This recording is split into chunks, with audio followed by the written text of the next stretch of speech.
මේක තමයි සන්ඩේ ස්කූල් එකේ මගේ මැනිකගේ කන්සර්ට් එකේ රිහර්සල්. ඒ කියන්නේ එයාලගේ ඩාන්සින් කන්සර්ට් එකේ රිහර්සල් එකක් තමයි මේක. මම මේකේ රිහර්සල් 2ක් විතර එකතු කරලා තමයි වීඩියෝ එක හදලා තියෙන්නේ. ඉතින් එයා හරි ලස්සනට ඩාන්ස් කරනවා. එයා හරි ලස්සනට යාළුවෝන් ඇසුරු කරනවා. එයාට හොඳ ආගමික වටපිටාවක් මෙහි තියෙනවා. එතකොට එයා ආගමික වටපිටාවත් එක්ක යාළුවෝ හොඳින් ආශ්‍රය කරනවා. ජේසුවත් හොඳින් ජීවිතේ ලං කරගෙන ඉන්න ගමන් එයාගේ අනිත් දේවලුත් එයා එන්ජොයි කරනවා. ඉතින් මට කියන්න ඕනේ එයාගේ ඒ ඩාන්ස් එක මම මීට කලින් කියන්නේ මම මුලින් ඉඳන්ම දන්නවා. එයාගේ පුංචි කාලේ ඉඳන්ම එයා හම්බෙලා මම හිතන්නේ මාසෙකින් විතර වගේ එයා මියුසික් වලට අහුම්කම් දෙන විදිය, එයා ඩාන්සින්, එයාට සින්දුවක් ඇහෙනකොට එයා අතපය යාගේ මූව් කරනවා පුංචි කාලේ. ඉතින් මම එයාට ඩාන්සින් කරන්න පුළුවන් කියන එක පොඩි කාලේ ඉඳන්ම එයා පුංචි කාලේ ඉඳන්ම මම ඒක දැනගෙන හිටියා. ඉතින් මට මේක මගේ ඇස් දෙකෙන් එයා එහෙම ඩාන්ස් කරනවා දකිනකොට මට පුදුම සතුටක් දැනෙන්නේ. ඇත්තටම මොකද මීට කලින් මම එයා ඒ කියන්නේ ගෙදර ඩාන්ස් කරනවාද කියලා තියෙන. නමුත් කන්සෙප්ට් එකකට මේ විදිහට ඩාන්ස් කරනවා දකින්නේ මමත් පළවෙනි පාර. ඇත්තටම කියන්න ඕනේ I'm proud to be her mom because she is like an angel and she is enthusiastic, energetic. I don't know how to say. It's a gift. ජේසු දීපු තෑග්ග මගේ ජීවිතේට.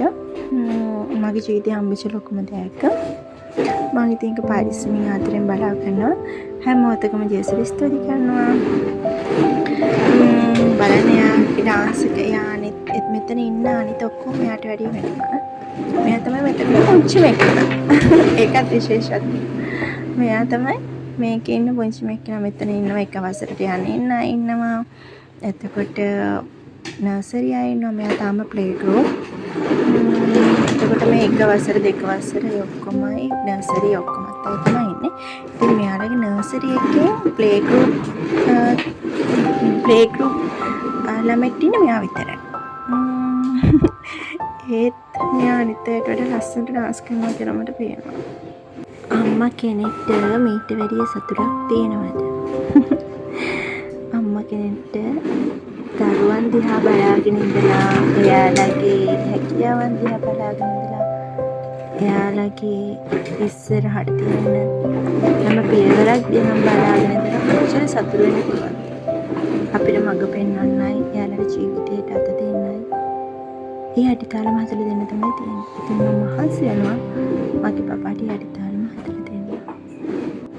කවදා හරි ලොකු වෙලා එයා මේ වීඩියෝස් බලන දවසට ගොඩාක් සතුටු වෙයි. මොකද එයාගේ හැම මතකයක්ම පුංචි කාලේ ඉඳන් හරි පරිස්සමට අරන් තියලා තියෙනවා.